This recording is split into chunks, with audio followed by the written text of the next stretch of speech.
இதயம் wishes you a very happy new year.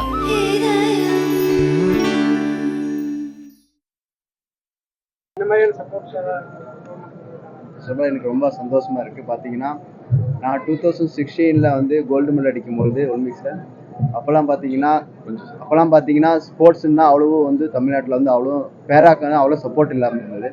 ஆனால் இப்போ பார்த்தீங்கன்னா நம்ம கவர்மெண்ட்லேருந்து நம்ம தமிழ்நாடு கவர்மெண்ட், அப்புறம் government of India, sports authority of India, Tamil Nadu STD எல்லாம் மூலமும் இப்போ பார்த்தீங்கன்னா 16 ஈஸா கிராமஸ்தா மூலமாகவும் பார்த்தீங்கன்னா எங்கேயுமே பார்த்தீங்கன்னா மேட்ச் நடத்தும்போது பேரானாவே கொஞ்சம் தள்ளி வைப்பாங்க.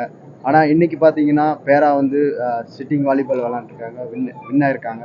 எனக்கு ரொம்ப சந்தோஷமா இருக்குது. ஏன்னா ஃபர்ஸ்ட் டைம் இந்த மாதிரி கிராமஸ்தா மேட்ச் வந்து எல்லாம் வந்து கிராமத்தில் இருக்கிறவங்களாம் பார்த்தீங்கன்னா பேரா பொறுத்த வரைக்கும் நார்மல் எல்லாரும் வந்து விளாண்டுருவாங்க. ஆனால் பேரா ஸ்போர்ட்ஸ் வந்து பார்த்தீங்கன்னா யாரும் விளாட்றதுக்கே வந்து தயக்கப்படுவாங்க. ஆனால் இன்னைக்கு பார்த்தீங்கன்னா நம்ம 16th ஈஸா கிராமஸ்தா மேட்ச் வந்து பார்த்தீங்கன்னா அந்த தயக்கத்தெல்லாம் விட்டு வந்து விளாண்டு வின் பண்ணியிருக்காங்க. கண்டிப்பாக இது மூலமாக நிறையா ஸ்போர்ட்ஸ்மேனுக்கு, பேரா ஸ்போர்ட்ஸ்மேனுக்கு ரொம்ப சப்போர்ட் இருக்கும். ரொம்ப ரொம்ப ஈஸா ஃபவுண்டேஷனுக்கு ரொம்ப ரொம்ப நன்றி தெரிவிச்சுக்கேன். பேராக்கு அடுத்தடுத்து ஸ்போர்ட்ஸ் போகிறதுக்கு உங்களுக்கு எல்லாம் சப்போர்ட் கிடைக்கிறது எல்லாம் கிடைச்சிது. வணக்கம், என் பேர் சுலட்சுமதி முருகேசன். நான் இப்போ ரீசெண்டாக பாரிஸ் நடந்த பாராலிம்பிக்ஸில் சில்வர் மெடல் வின் பண்ணியிருக்கேன். ஃபர்ஸ்ட் ஆஃப் ஆல் நான் வந்து சத்குருஜிக்கு தேங்க் பண்ணிக்கிறேன். என்னை இந்த 16th ஈஷா கிராமோத்சவமில் என்னை இன்வைட் பண்ணதுக்கு.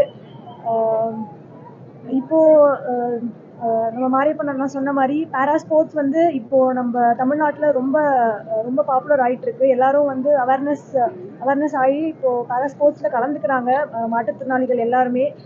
கண்டிப்பாக எங்களை பார்த்துட்டு இன்னும் நிறைய மாற்றுத்திறனாளிகள் முன் வந்து பேரா ஸ்போர்ட்ஸில் கலந்துக்கிட்டு ஸ்போர்ட்ஸ்னு இல்லை எல்லா ஃபீல்ட்லேயுமே அவங்க வந்து சக்சீட் பண்ணுவாங்க கண்டிப்பாக. அது மட்டும் இல்லாமல் இன்னைக்கு வந்து ஒரு 35,000 வில்லேஜஸ் மோர் தென் அவங்கள வந்து கவர் பண்ணி இந்த ஈவெண்ட் கண்டக்ட் பண்ணியிருக்காங்க.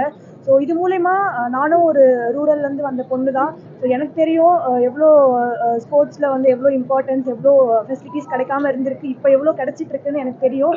ஸோ அந்த மாதிரி ஈஷா வந்து ரொம்ப ரொம்ப பெரிய விஷயம் பண்ணிகிட்ருக்காங்க ஸ்போர்ட்ஸுக்கு. இந்த மாதிரி ரூரலில் இருக்க அத்லெட்ஸுக்கும் அவங்களும் மோட்டிவேட் ஆகி இன்டர்நேஷ்னல் நேஷ்னல் லெவலில் அச்சீவ் பண்ணுறதுக்கான வாய்ப்பு கண்டிப்பாக கிடைக்கும் அவங்களுக்கும். அவங்களும் அவங்களோட திறமைகளை அவங்களும் வெளிக்கொண்டு வந்து அவங்களாலையும் அச்சீவ் பண்ண முடியும். ஸோ எல்லாராலையுமே கண்டிப்பாக அச்சீவ் பண்ண முடியும். தேங்க்யூ.